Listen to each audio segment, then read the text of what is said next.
Donc nous sommes aujourd'hui le mercredi 28 novembre et nous allons présenter un produit qui s'appelle le Plasmiante.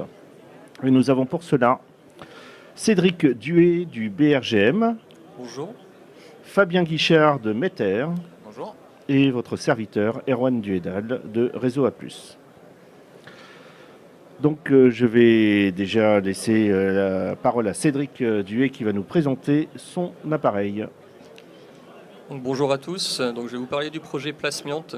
Alors Plasmiante pour filtre à plasma pour la détection en temps réel de fibres d'amiante en suspension dans l'air. Donc, c'est un projet qui est financé par le PRDA, soutenu par la DHUP, porté par le BRGM et en collaboration avec le GREMI, qui est un laboratoire CNRS de l'Université d'Orléans, et INEL, une société qui fait partie du groupe Thermo Fisher Scientific. Donc l'objectif du projet Plasmiante en fait est d'élaborer un système innovant et fiable d'analyse et d'identification de fibres d'amiante en suspension dans l'air. Alors le principe, c'est d'aller directement sur site avec notre appareil, de pomper l'air de la pièce. On aura un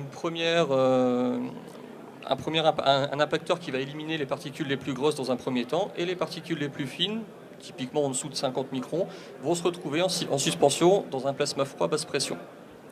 Et l'analyse va être réalisée directement en suspension. Donc on va avoir toute une tripotée de détecteurs qui vont permettre d'obtenir des informations sur la diffusion multi-angle de la lumière laser, les caractéristiques électriques du plasma, la spectroscopie infrarouge et la spectroscopie sur plasma induit par laser, ce qu'on appelle la LIPS.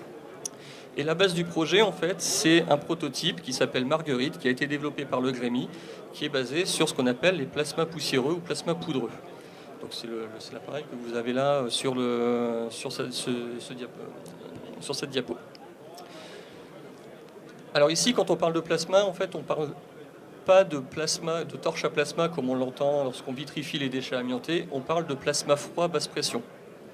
Donc on va absolument pas détruire les particules d'amiante. À la fin de l'analyse, les particules seront envoyées dans une poubelle amiante. Alors comment on fait notre plasma froid basse pression? En fait, on va avoir un gaz, de l'argon, qu'on va ioniser par une simple décharge électrique. Et lorsque les particules vont arriver dans ce plasma, elles vont se charger électriquement et elles vont s'organiser au sein du plasma selon leur taille. Donc les plus grosses particules vont se retrouver en bas du plasma et les plus petites en haut. Donc on aura une répartition en strates. Et ensuite, on fera une analyse directement en suspension pour chaque strate. Et pour éviter d'avoir à déplacer tout le dispositif, donc tous les détecteurs, tous les lasers, c'est en fait le plasma lui-même et les particules qui vont se déplacer en déplaçant les électrodes au sein de la cellule. Donc ça limite le déplacement juste au sein de la cellule. Les techniques de caractérisation qu'on va employer vont nous permettre d'obtenir deux types d'informations. La première, donc les propriétés optiques, notamment la diffusion multi-angle de la lumière laser, vont nous permettre de remonter à la morphologie moyenne des particules.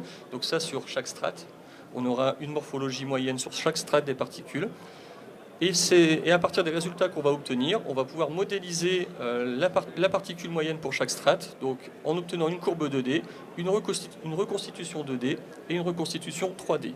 Donc là, vous avez typiquement un exemple, là c'est le cas idéal avec la particule sphérique. En ce qui concerne les propriétés chimiques, on va se servir de la spectroscopie infrarouge et de la spectroscopie sur plasma induit par laser, ce qu'on appelle la LIPS. Donc le cas particulier ici, c'est que chaque amiante a son signal infrarouge propre et son signal LIPS propre. Donc l'infrarouge, c'est assez connu. On en voit tous les jours dans les labos. Donc il y a aussi l'appareil microphasir de Thermo Fisher qui travaille en spectroscopie infrarouge. La LIPS, c'est un peu moins connu. Donc je vous ai mis une petite image là ici du plasma en violet avec, vous voyez, une petite traînée bleue. Donc ça, ce sont des particules de carbone sur lesquelles on envoie notre laser pour la LIPS. Et ces petites lumières bleues, en fait, c'est le plasma qui est créé sur ces particules. Et ensuite, des détecteurs vont analyser ce plasma et remonter à la composition chimique des particules. Chaque amiante ayant son propre signal infrarouge et chaque amiante ayant son propre signal LIPS, et ce signal étant différent des autres minéraux ou des autres matériaux comme du béton, comme le plâtre, En couplant les deux techniques, on doit pouvoir détecter la présence d'amiante et identifier le type d'amiante dans notre mélange. Alors, en ce qui concerne l'avancée du projet, aujourd'hui, on a développé une nouvelle cellule plasmiante. L'ancienne cellule qui existait sur le prototype tel qu'il existait il y a 2 ans s'avérait un peu trop contraignant pour travailler sur l'amiante. Donc nos collègues du GREMI ont développé une nouvelle cellule qui nous permet de moduler les techniques d'analyse, de les déplacer comme on voulait autour de l'appareil. La conception de cette cellule est terminée. On est en cours de la finition de l'adaptation des systèmes d'analyse, notamment pour la morphologie, où on termine le système d'alignement des fibres pour s'assurer une meilleure analyse de celle-ci, pour obtenir la morphologie. Donc ça devrait être terminé normalement la semaine prochaine, ou au plus tard dans 2 semaines.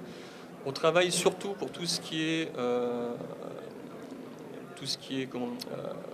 réglage des techniques d'analyse. On travaille encore sur des particules moins dangereuses que l'amiante, réputées moins dangereuses, donc tout ce qui est fibre de roche, fibre d'alumine, fibre de carbone, de manière à éviter aux collègues d'être trop en contact avec de l'amiante et de les mettre en danger. Néanmoins, nos échantillons d'amiante pure et en mélange sont déjà prêts. Donc ce sera des mélanges d'amiante dans du plâtre, dans différents types d'environnements, à différentes concentrations. On travaille aussi sur le logiciel, donc on avait déjà une interface logicielle qui existait, mais on développe une nouvelle interface logicielle qui va être plus ergonomique, qui va permettre à l'opérateur de travailler plus facilement et qui permet aussi de traiter les données LIPS en temps réel et de comparer les résultats des spectres pour les particules avec une base de données. Donc typiquement, c'est ce que vous avez ici en bas à gauche. Donc on a un exemple de spectre LIPS et quand vous regardez au niveau, ici, en haut à droite, vous avez les différents types d'amiante et l'appareil vous dit si, à partir des spectres LIPS, il détecte de l'amiante et quel type d'amiante il détecte. On travaille aussi donc, au traitement des données de diffusion multi-angle de la lumière laser. Donc ça sera, comme je l'ai dit, terminé dans 1 semaine ou 15 jours. Et en ce qui concerne la LIPS, donc on a eu une petite panne de fibre optique et ça va reprendre dans 15 jours, 3 semaines. Et on espère pouvoir commencer les premiers tests sur l'amiante en janvier. Donc en ce qui concerne les caractéristiques de l'appareil, c'est un appareil qui va nous permettre de réaliser des analyses sur site en temps réel. Donc on fera des analyses en batch, on va pomper une partie de l'air, les particules vont être envoyées dans notre cellule, on fera notre analyse et ensuite les particules sont envoyées dans une poubelle amiante et on peut recommencer avec un nouveau batch de particules. Donc on peut réaliser une analyse ponctuelle ou sur le long terme pour un suivi en temps réel de l'exposition des travailleurs. C'est une analyse qui va être pseudo-globale sur un volume de quelques millimètres cubes et il est important de noter qu'on ne fera pas d'analyse fibre par fibre. On aura un résultat moyen. Donc les résultats qu'on obtiendra, ce sera une morphologie moyenne des particules pour chaque strate, la spectroscopie infrarouge, la spectroscopie LIPS, et on pourra identifier l'amiante au milieu des autres particules pour un résultat qui sera en grammes par centimètre cube, avec des limites de détection qui seront en taille de 30 nanomètres, voire 20 nanomètres, et 10-18 grammes en termes de masse.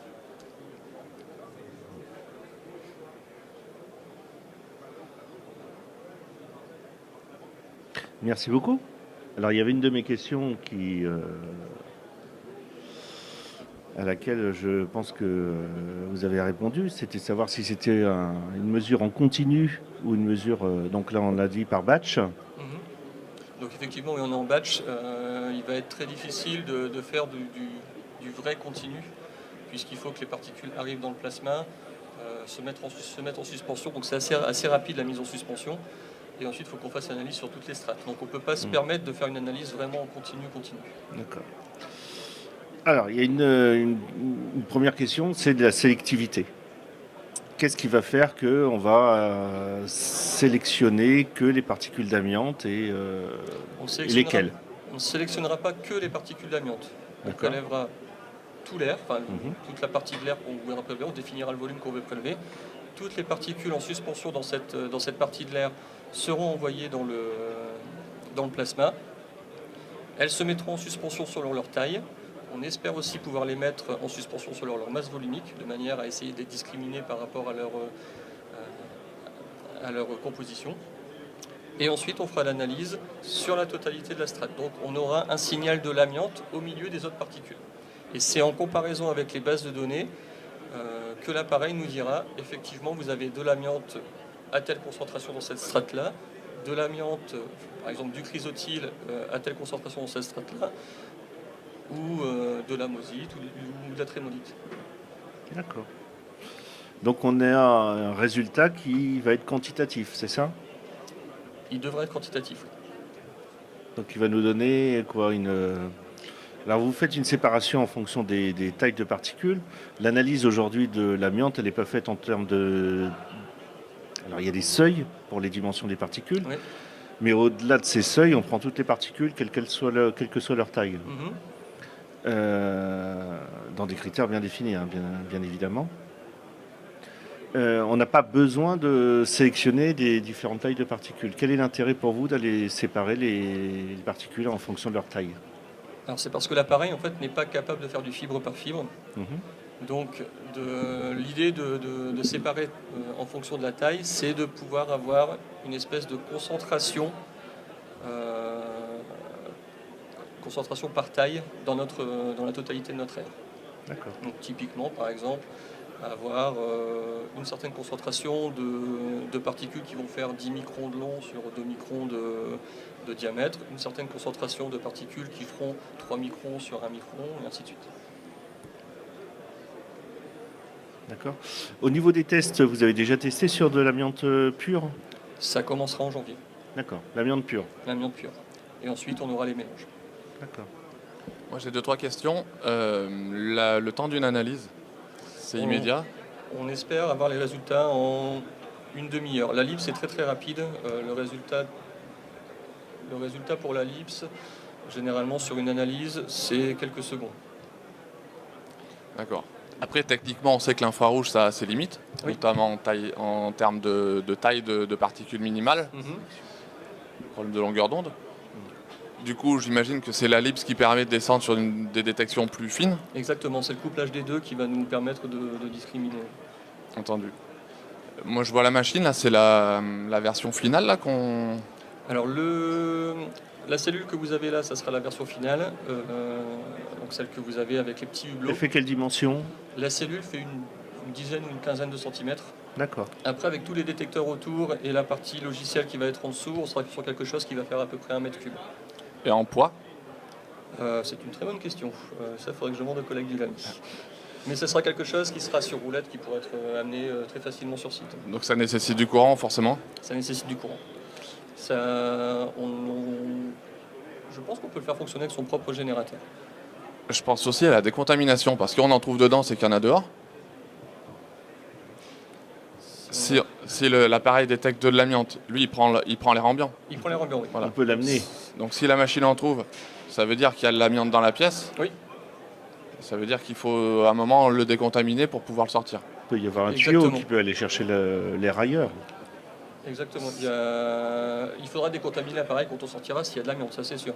Après, nous, l'idée, c'est de faire quelque chose qui va être encapsulé dans un boîtier, de manière à faciliter le nettoyage. C'est vrai que là, tel que c'est présenté, le nettoyage ne sera pas forcément évident. Vous pouvez aussi très bien mettre cet appareil à l'extérieur de la zone, aller chercher avec un tuyau et ramener de l'air à l'intérieur de l'appareil. Effectivement. Après, il faudra une pompe un peu plus puissante pour pouvoir amener l'air. Donc il y aurait juste le tuyau à décontaminer derrière. Vous savez ce que ça va apporter par rapport à la méthode actuelle? Les avantages? Alors les avantages, ça sera un gain de temps, notamment dans le cas de résultats négatifs. Donc pas de présence d'amiante, on n'a pas à attendre 24 ou 48 heures pour le savoir, pour continuer à travailler. Ça peut être aussi un test d'alerte, donc qui va dire au bout d'une demi-heure, oui, vous avez de l'amiante, faites attention. Donc de la même façon, on n'est pas obligé d'attendre les résultats du mètre pour prendre des précautions, mais il est important de dire que ce n'est pas un appareil qui est là pour remplacer le mètre. À l'heure actuelle, faire du comptage de fibre par fibre, Il n'y a rien de mieux que la microscopie électronique pour le faire. C'est un projet qui pourrait sortir quand? Alors, il devrait se terminer en fin 2019. D'accord. On espère que le prototype sera terminé à ce moment-là et on espère pouvoir mettre ça sur le marché vers 2020. Eh bien, merci beaucoup. Nous attendons ça avec impatience. Merci à vous. Et bon courage pour cette année 2019 Merci. de recherche. Merci. Merci.